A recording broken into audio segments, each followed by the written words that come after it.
Hi everyone, welcome back to the channel. So friend, देखिए शिक्षक भर्ती आने वाला है छत्तीसगढ़ में। आज नहीं तो कल आएगा ही, इसकी तो पुष्टि हो चुकी है क्योंकि वित्त से अनुमति मिलना मतलब तय है कि वैकेंसी आएगा। और जिनको सीरियसली सिलेक्शन लेना है वो अच्छे से तैयारी में लगे हुए हैं। तो देखिए, आप पेड कोर्सेज में तैयारी कर रहे हैं, अच्छी बात है। आप किसी संस्थान से ऑफलाइन कोचिंग कर रहे हैं, अच्छी बात है। लेकिन मैं खुद एक सिलेक्टेड टीचर हूँ। मेरा वर्ग 2 में 409 रैंक रहा है, वर्ग 3 में 228 रैंक रहा है। साथ ही साथ मैं केवीएस में भी सिलेक्टेड रहा हूँ। तो अपने एक्सपीरियंस के बेसिस पे जो मैंने पढ़ा, जिसको पढ़ के मुझे सफलता मिली, उन सभी चीज़ों को मैं आपसे शेयर करने वाला हूँ इस चैनल पे। तो हमने ऑलरेडी इस चैनल पे प्रिपरेशन स्टार्ट कर दिया है और आज से हम इंग्लिश का प्रिपरेशन स्टार्ट करने जा रहे हैं, जिसमें आज हम इंग्लिश पेडागोजी का एक मोस्ट इंपॉर्टेंट टॉपिक देखने वाले हैं, लर्निंग एंड एक्विजिशन। जिसमें हम सबसे पहले समझते हैं लैंग्वेज कॉन्सेप्ट, भाषा की अवधारणा।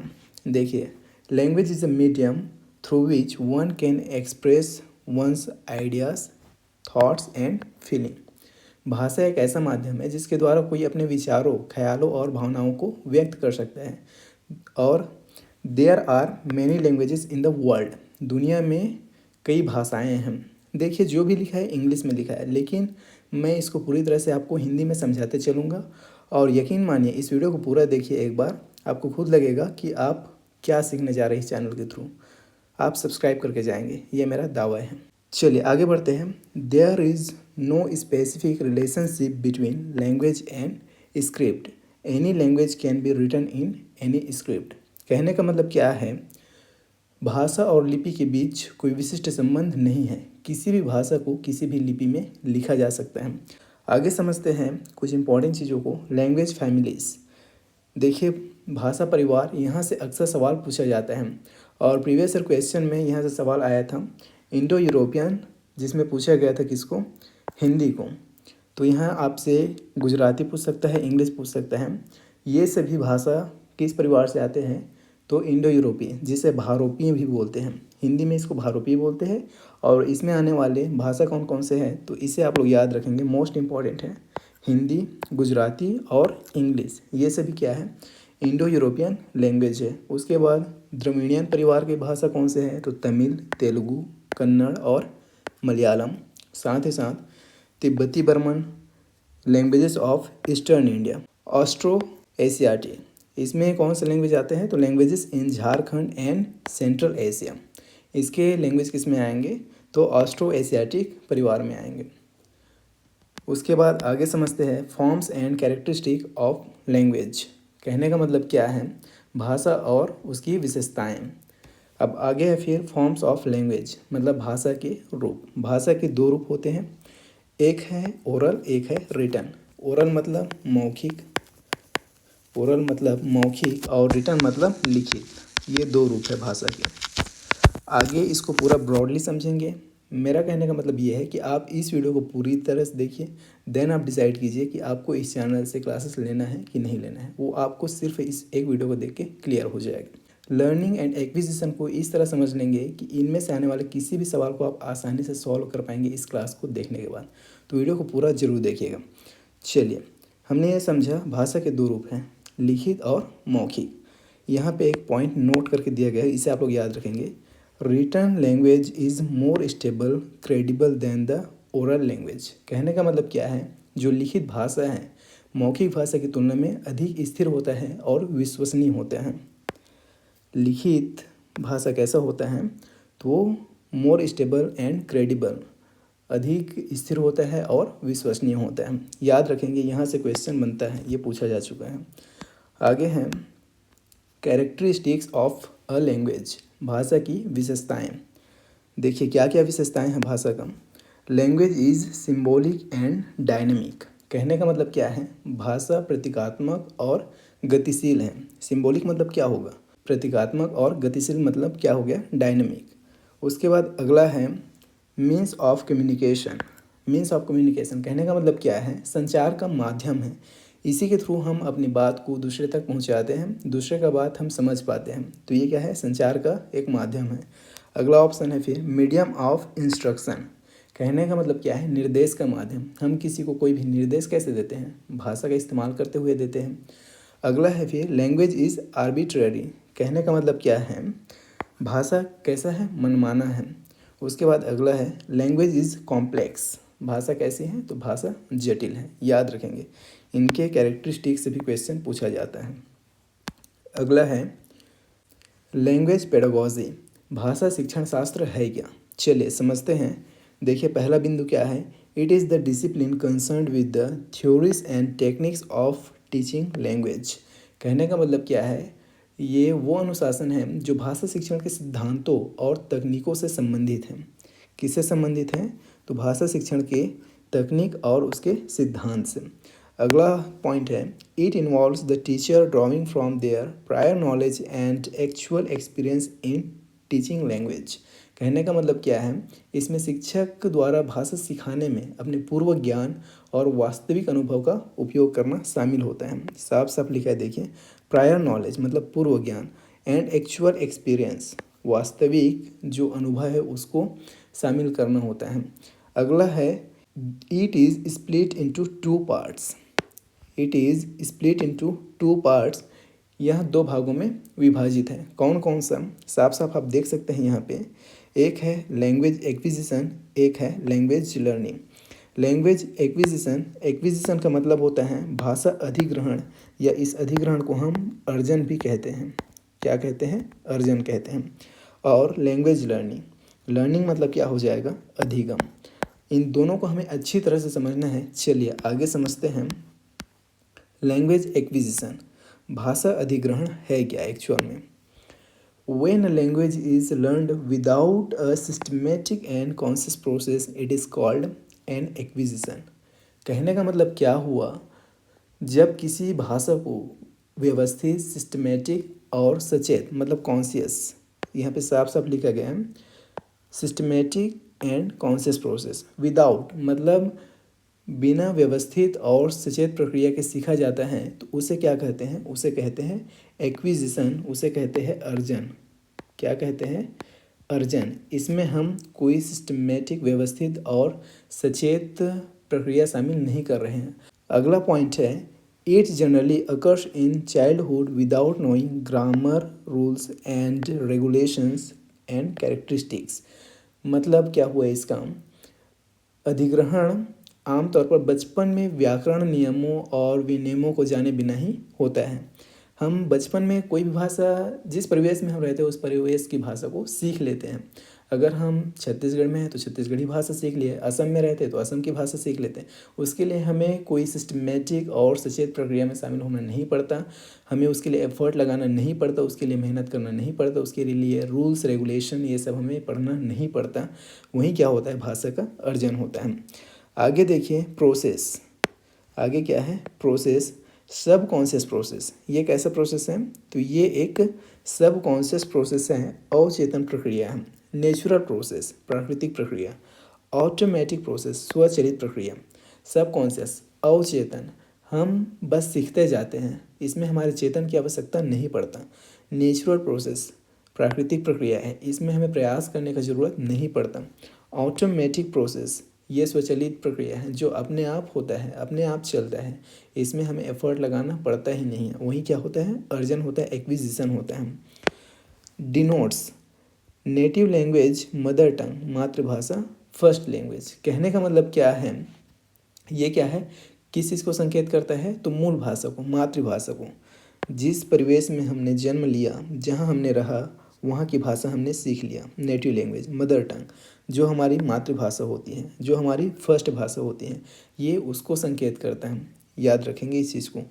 अगर बात करें हम ग्रामर रूल्स का, व्याकरण के नियम का, तो इसमें बिल्कुल भी आवश्यक नहीं होता। नो नीड, इसमें इसकी कोई आवश्यकता नहीं होती। अगला है नॉलेज, ज्ञान। ज्ञान की अगर हम बात करें तो इसमें हमारा व्यवहारिक ज्ञान काम आता है। कैसा ज्ञान? प्रैक्टिकल नॉलेज, व्यवहारिक ज्ञान। जैसा समाज में हम व्यवहार करते हैं, समाज का हमारे साथ कैसा व्यवहार है, वो हमारे काम आता है, ना कि कोई फैक्चुअल चीज़ें या रूल्स रेगुलेशन, ये सब इसमें बिल्कुल भी काम नहीं आएगा। प्रैक्टिकल नॉलेज इसमें काम आता है। अगला अगर हम बात करें स्थिति का, तो इनफॉर्मल सिचुएशन, अनौपचारिक स्थिति, रिक्वायर्स, क्या आवश्यकता होती है, किस चीज़ की आवश्यकता होती है? तो कम्युनिकेशन इन्वायरमेंट, संचार वातावरण की आवश्यकता होती है। जहाँ पे संचार माध्यम होता है वहाँ पे हम भाषा का अर्जन कर लेते हैं। आगे देखते हैं इसमें और कुछ चीज़ों को। When language is learnt naturally and without any systematic practice, it is called what? Acquisition. Clear है? इतना तो हमने अच्छे से समझ ही लिया। जब भाषा स्वाभाविक रूप से जब कोई भाषा स्वाभाविक रूप से naturally without any systematic practice, कोई भी व्यवस्थित अभ्यास के बिना सीखी जाती है तो उसे क्या कहते हैं? एक्विजिशन कहते हैं। क्लियर है? दूसरा पॉइंट है, it refers to the process of learning a native और a second language because of the innate capacity of the human brain. Innate capacity कहने का मतलब क्या हुआ? मस्तिष्क की जन्मजात क्षमता। मस्तिष्क की जन्मजात क्षमता, इनेट कैपेसिटी ऑफ ह्यूमन ब्रेन, इसकी वजह से अगर हम कोई भाषा सीखते हैं तो वो क्या होती है? लैंग्वेज एक्विजिशन होती है। क्लियर है? अगला है, it also means N unconscious process that occurs when language is used in real conversation. कहने का मतलब क्या हुआ? इसका अर्थ है एक अचेतन प्रक्रिया भी है जो तब होती है जब भाषा का उपयोग वास्तविक बातचीत में किया जाता है। साफ साफ लिखा है, ये कैसी प्रक्रिया है? एक अचेतन प्रक्रिया है जो कब होता है? रियल कन्वर्सेशन, जब बातचीत चल रहा होता है, वास्तविक बातचीत चल रहा होता है, उस समय ये होता है। क्लियर है? Mother tongue is an acquired language. मातृभाषा कैसी लैंग्वेज है, कैसी भाषा है? तो ये एक्वायर्ड भाषा है, ये एक अर्जित भाषा होती है। इसे आप लोग याद रखेंगे। एक्वायर्ड लैंग्वेज कहने का मतलब अर्जित भाषा, इसको हम अर्जित करते हैं, इसको हम नेचुरली सीखते हैं, इसमें हम कोई प्रयास नहीं करते, बस सीख जाते हैं। क्लियर है? अगला है, language acquisition stands for learning a language without making any deliberate और कॉन्शियस एफर्ट। कहने का मतलब क्या है? भाषा अधिग्रहण का मतलब बिना किसी जानबूझकर या सचेत प्रयास के बिना भाषा को सीखना होता है। क्लियर है? ये चीज़ें आपको क्लियर रहना चाहिए, क्वेश्चन यहीं से बनते हैं। उसके बाद आगे देखते हैं, लैंग्वेज लर्निंग। लर्निंग का मतलब हमने आपको बताया कि होता है अधिगम। देखिए पहला पॉइंट इसमें क्या कहता है? It is the process of learning a second language. ये कैसी प्रक्रिया है? तो दूसरी भाषा को सीखने की एक प्रक्रिया है। Learners learn the rules and regulation of grammar and vocabulary. अब यहाँ पे देखिए, इस कंडीशन को आप याद रखिएगा। कंडीशन क्या है कि जो शिक्षार्थी है व्याकरण और शब्दावली के नियमों और विनियमों को सीखते हैं। साफ साफ लिखा गया है, rules and regulations of grammar and vocabulary. कहने का मतलब सिंपल है, इसमें ग्रामर और वोकेबलरी के रूल्स एंड रेगुलेशन को हमें सीखना पड़ता है। अगला पॉइंट है, a person's learning experience is impacted by the capability and experience of teachers and characteristics. अब यहाँ पे कहने का मतलब क्या हुआ? एक व्यक्ति के सीखने का अनुभव शिक्षकों की क्षमता और अनुभव से प्रभावित होता है। कोई भी इंसान कितना लर्न कर पाएगा, कितना किसी भाषा को सीख पाएगा, ये किस चीज़ पर डिपेंड करता है? तो टीचर की क्षमता और उसकी एक्सपीरियंस पर। करेक्ट है? याद रहेगा, याद रखना इस चीज़ को। अगला अगर हम बात करें इसके प्रोसेस का, तो ये प्रोसेस कैसा होता है? तो ये होता है सिस्टमेटिक प्रोसेस। कैसा होता है प्रोसेस? तो ये होता है सिस्टमेटिक प्रोसेस, व्यवस्थित प्रक्रिया होता है, कॉन्शियस प्रोसेस होता है, साथ ही साथ सचेत प्रक्रिया होता है। इसमें हमारी चेतना जागृत रहती है। सचेत प्रक्रिया, ग्रेजुअल प्रोसेस, क्रमिक प्रक्रिया। क्लियर है? उसके बाद मोटिवेटर। अब मोटिवेटर क्या होता है? तो मोटिवेटर होता है प्रेरक, शिक्षार्थियों की सीखने की गति और तीव्रता तय करता है। कहने का मतलब क्या है? देखिए यहाँ पे साफ लिखा है, decides the learning speed and intensity. सीखने की गति और तीव्रता को क्या करता है? डिसाइड करता है मोटिवेटर। अगला है नीड। इसमें नीड किस चीज़ का रहता है? तो ग्रामर, रूल्स एंड वोकेबलरी, इसकी आवश्यकता इसमें होती है। अगला अगर हम बात करें लैंग्वेज लर्निंग का सिचुएशन, तो सिचुएशन कैसा चाहिए? इसके लिए हमें चाहिए फॉर्मल सिचुएशन, औपचारिक स्थिति। कैसा सिचुएशन चाहिए? तो फॉर्मल सिचुएशन। किस में चाहिए? तो लैंग्वेज लर्निंग में चाहिए, याद रखेंगे। अगला यहाँ पे दिया है रिमार्क, टिप्पणी, जिसे आप लोग याद रखेंगे, इम्पॉर्टेंट है। क्या कहता है? देखिए, वन में have a different rate of learning. सीखने की अलग अलग गति, मतलब किसी व्यक्ति के सीखने की दर अलग अलग हो सकती है। इस चीज़ को हमें याद रखना है। ये एक इम्पॉर्टेंट पॉइंट है, यहाँ से पेडागोजी में क्वेश्चन पूछा जा सकता है। क्लियर है? चलिए आगे देखते हैं इसके कुछ और पॉइंट्स को। When a language is learned in a systematic way, it is known as learning. जब कोई भी भाषा सिस्टमेटिक तरीके से मतलब व्यवस्थित तरीके से सीखा जाए तो वो क्या कहलाता है? लर्निंग कहलाता है। याद रखेंगे, वो क्या कहलाता है? लर्निंग कहलाता है, अधिगम कहलाता है। क्लियर है? याद रहेगा, वो क्या कहलाता है? अधिगम कहलाता है। दूसरा पॉइंट है इसमें, learning a language is an all inclusive process. इसका मतलब क्या हुआ? अब देखिए, इसमें भाषा सीखना एक सर्वसमावेशी प्रक्रिया है। कैसे? इसमें आप नियमों को सीखेंगे, उसमें आप प्रैक्टिस करेंगे, उसको आप ध्यान देंगे, साथ ही साथ अपना एफर्ट पूरा डालेंगे और उसके लिए पूरा सचेत रहेंगे, अपना चेतना लगाएंगे, अपने चेतन मन को एक्टिव रखेंगे, तब जाके सीखेंगे। तो ये क्या है? ऑल इंक्लूसिव प्रोसेस है। इस पॉइंट को आप लोग याद रखेंगे। अगला है, learning is a conscious process and it is more effective when it is done in a meaningful situation और फेमिलियर इन्वायरमेंट। ये कैसी प्रक्रिया है? तो कॉन्शियस प्रोसेस है। अगर कॉन्शियस प्रोसेस करके दिया जाए तो आपको समझ जाना है कि बात किसका चल रहा है? बात लर्निंग का चल रहा है। क्लियर है?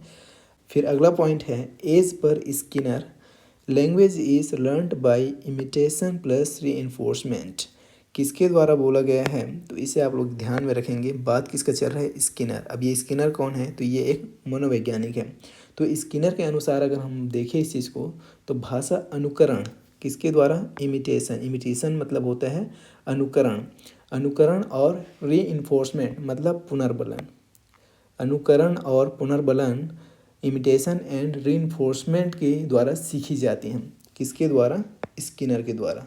ये क्वेश्चन कई बार पूछा जा चुका है। अगला पॉइंट है इसमें, grammar should be taught in meaningful context. व्याकरण को सार्थक संदर्भों में पढ़ाया जाना चाहिए। कैसे संदर्भों में? सार्थक संदर्भों में पढ़ाया जाना चाहिए, मीनिंगफुल कॉन्टेक्स्ट में पढ़ाया जाना चाहिए, तब वो ज़्यादा इफेक्टिव रहेगा, तब उसे अच्छे से सीख पाएंगे। चलिए अगला देखते हैं।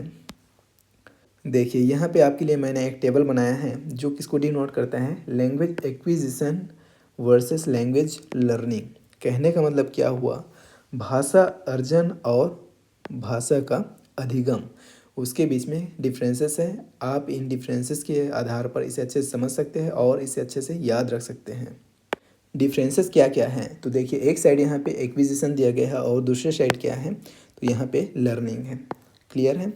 एक्विजिशन मतलब क्या होता है? आप क्लियर रहना चाहिए। इसका मतलब होता है अर्जन और लर्निंग मतलब होता है अधिगम।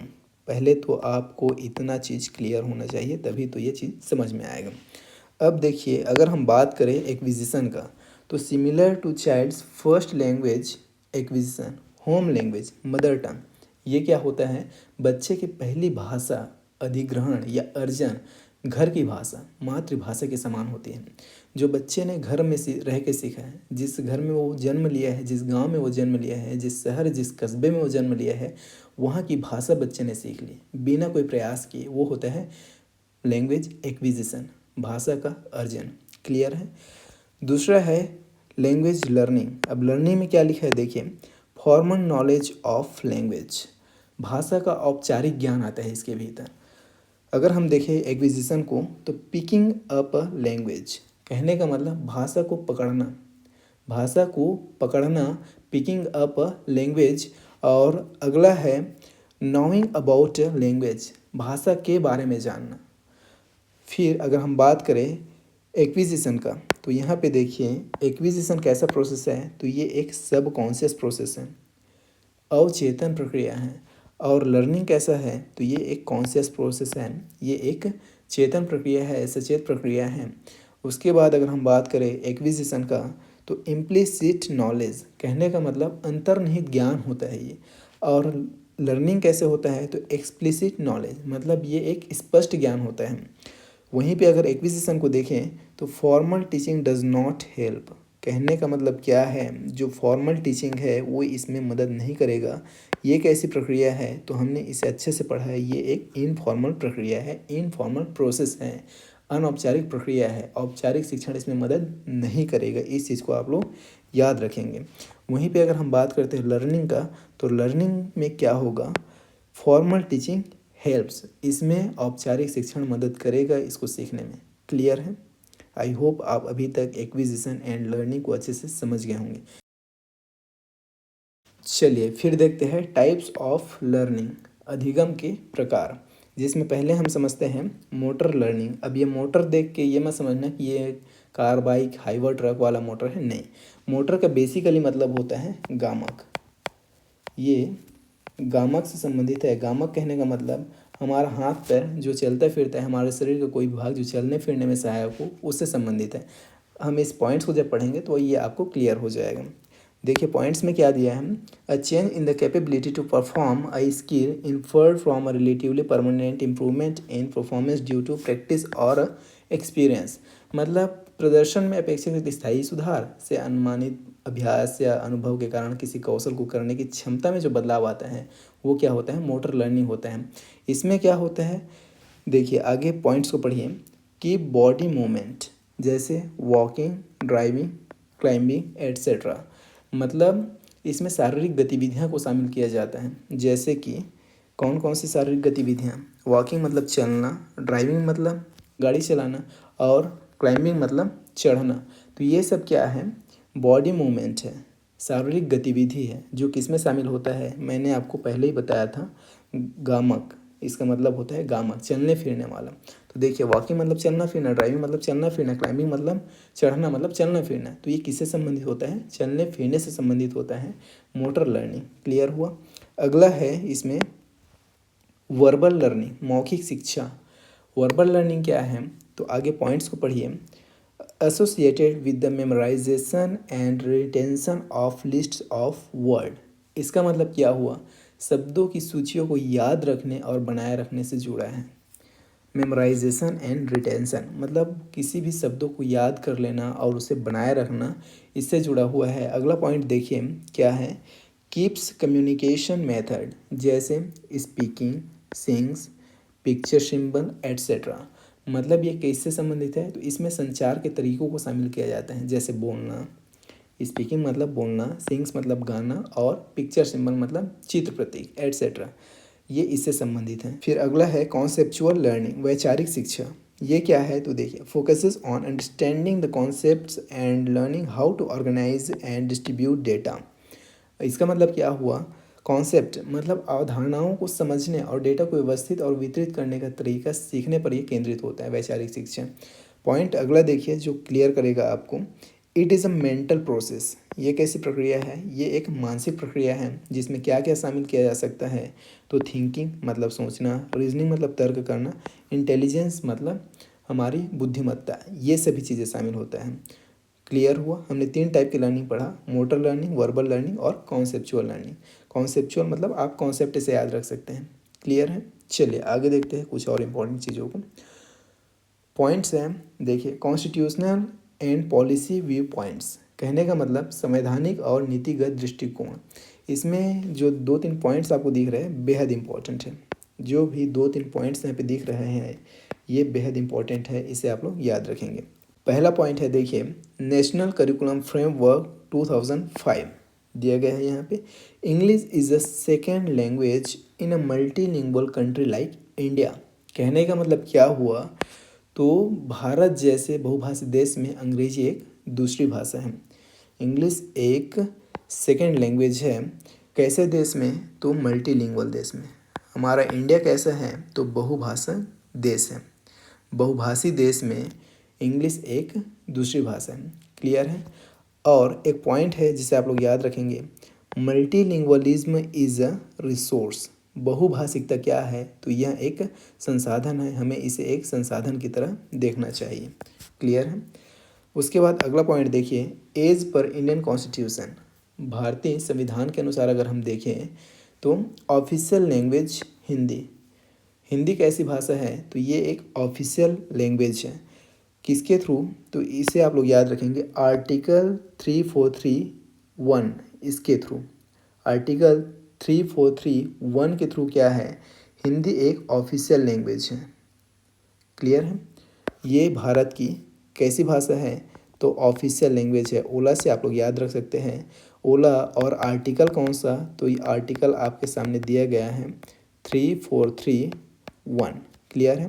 हिंदी कैसी भाषा है? तो ये एक राजभाषा है, ऑफिशियल लैंग्वेज है, राष्ट्रभाषा नहीं है। इस बात को आप लोग याद रखेंगे।